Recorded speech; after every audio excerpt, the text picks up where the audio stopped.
¿Qué es lo real?, me escribió. ¿Estamos preparados para lo real? ¿Cuándo y hasta dónde nos conformamos con la fantasmagoría, cuando lo real se ha vuelto irreconocible? Aún recuerdo esos teatros oscuros, la humedad trepando como insectos invisibles sobre las improvisadas paredes de cal, la mano cálida llevándome entre el montón de gente que se amontonaba de un modo casi teatral. Los golpes como estallidos súbitos nos escaseaban, y yo solo podía esconderme de las telas desgreñadas y los hombros huesudos dentro del saco remendado de mi acompañante, y rogar que la escarlata de la prenda no se desprendiera y nos ahogara en un baño de sangre, y mientras tanto sí, escuchaba los quejidos de las garras al ser estrujadas por la mano del grupo de borrachos a un extremo de la habitación, a los morbos atentos a la fibra despintada con sus dientes cariados que parecían sobresalir de sus mandíbulas, el lacrimoso ruego de las plañideras, señoras viejísimas que parecían la mismísima representación de la muerte con su ropa cayendo como un torrente de agua sobre sus huesos descarnados, y lo sabíamos que sus plegarias jamás terminarían, que serían para todos nosotros como el hilaje de sangre que se va enredando y enhebrando sobre nuestro esqueleto y estrechándonos más y más hasta la asfixia. ¿Cuántas veces más intentaré escribir esto? ¿Acaso esta será la 10ª vez que intento recuperarte? La voz a veces llega a raspar la garganta de una manera casi estertórea, obscena. A veces escuchaba a un grupo de gente que poseía esa capacidad de retener la voz como una bestia agazapada ahogándose en su tráquea infinita y finísima, como los pasillos penumbrosos que atravesábamos, y escuchamos un sonido similar al de la cabeza cuando caía en el cesto común de los ajusticiados. ¿Cuánto tardamos en aprender el relato de la justicia? Pero no debo volver a ese lugar oscuro, a esas gargantas rojizas que escondían las gargantillas carmesí de los que no se habían salvado y permanecían atados del pescuezo sobre pequeños altares improvisados que a la luz de las velas hacían aún más espectrales sus rostros modelados en cera. Era tu mano la que me llevaba, el olor a podredumbre disimulado por el vaho de nicotina, o algo parecido, o no sé qué era, eucalipto quemado, quizás aún no existía la nicotina. Mi memoria me falla y solo quiero agarrarte bien de la mano y por favor, no desaparezcas.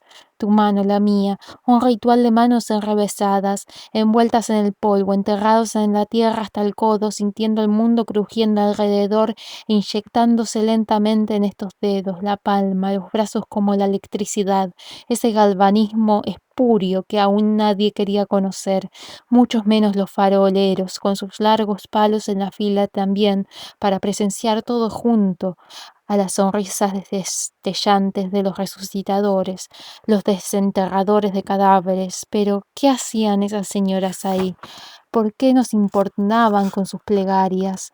La esperanza no solo es terror, también es lo inoportuno. Todos sabíamos tácitamente que ellas querían más que nada ser escuchadas, que habían llegado hasta ahí, nuestra capital de sangre, Jerusalén del terror, solo por la promesa que alguien les había hecho de que quizás podían llegar a escuchar a sus muertos. Esas primeras promesas que no son transmitidas por ningún cuerpo humano, que son zarandeadas y golpean insistentemente las ventanas llevadas por el viento, por la tempestad, la catástrofe. Yo odiaba a todos y solo te amaba a vos y te apartaba la mano porque ambos estábamos tan solos que bastaba un parpadeo en falso para desaparecer. A esas malditas señoras, de nada les importaba el verdadero espectáculo. Solo esperaban que en la mitad el mago eligiera a alguien del público y aceptara su petición de materializar al muerto, a la muerta, enfrente de todos, que con pasmo apenas podíamos oír por el griterío de asombro y de ruegos de otras menos afortunadas las palabras que al mago, el espiritista, le permitía decir a aquel que luego de unos segundos desaparecería nuevamente para siempre, aquel que podía aparecer en los espectáculos de fantasmagorías del mismo modo en que se había deshecho entre las manos que acuñaban rosarios envueltos en pétalos de rosas o de otras flores mal pintadas y fregadas con astucia en las mejillas de algunas jovencitas.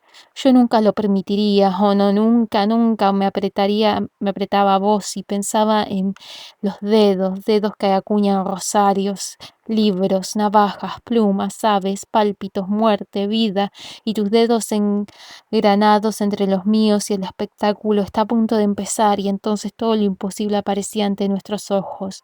El temblor comenzaba.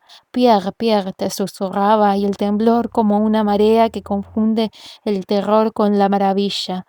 ¿Quién es capaz de afirmar que entiende el cobarde Burkle, cuando en su ensayo sobre estética o algo así afirma que lo sublime está íntimamente ligado al horror? ¿Quién sería capaz de entenderlo sin haber estado ahí, acá, junto a nuestros mismísimos cuerpos estrechados por la jauría de una fe loca y un odio belicoso?